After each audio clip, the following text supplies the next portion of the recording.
नमस्कार दोस्तों। महाराजा शांतनु के राज्य में एक दिन एक ब्राह्मण पुराण वाचन कर रहे थे। यमलोक के बारे में पढ़ते उस ब्राह्मण ने सुनाया कि वहाँ पर तरह तरह के पाप करने वाले कैसी कैसी सजा पाते हैं। यह सुनकर महाराजा शांतनु ने कुछ देर विचार किया और फिर उन्होंने ब्राह्मण से पूछा, पंडित जी, आप स्वर्ग और नरक के बारे में इतना सब कुछ जानते हैं, मेरी एक शंका को दूर कीजिए। जहाँ तक हम जानते हैं, हमारे ऊपर आकाश और नीचे जमीन है। संसार में तरह तरह के प्राणी हैं, उनमें से कुछ स्वर्ग और कुछ नरक में चले जाते हैं।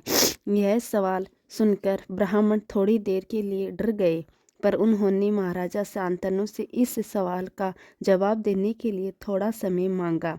यह बात चारों तरफ फैल गई। दूसरे दिन ब्राह्मण ने सभा में चक्की और गेहूं मंगवाए। ब्राह्मण ने मुट्ठी भर गेहूं चक्की में डालकर पीसते हुए कहा, महाराज देखिए, ऊपर घूमने वाला पार्ट आकाश है, नीचे का जो पार्ट स्थिर है वह जमीन है। इसमें डाले गए गेहूं हम सब ही प्राणी हैं। उस गेहूं को डालने वाले भगवान हैं। हमारे हाथ की पांचों अंगुलियां पंचभूत हैं। यह कहकर फिर ब्राह्मण ऊपर का पार्ट हटा दिया और कहा, अब देखिए महाराज, इसमें कई दाने पीसकर तमाम यातनाएं झेल रहे हैं, यानी नरक भोग रहे हैं। लेकिन कुछ दाने ज्यों के त्यों हैं। ये यमलोक से बचे हुए प्राणी हैं, इन्हें नरक का भय नहीं है और ये स्वर्ग का सुख भोग रहे हैं। फिर ब्राह्मण ने कहा, ठीक इसी प्रकार चक्की रोपी संसार में गेहूं रोपी हम प्राणी पीस ना जाए, इसलिए इस समस्या का हल सिर्फ और सिर्फ भगवान की आराधना है।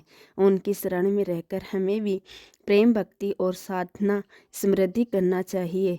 इस प्रकार महाराजा शांतनु की शंका का समाधान हो गया। तो दोस्तों, आपको यह वीडियो पसंद आया हो तो कमेंट बॉक्स में कमेंट करके ज़रूर बताएं और साथ ही साथ मेरे चैनल को सब्सक्राइब करना ना भूलें। धन्यवाद।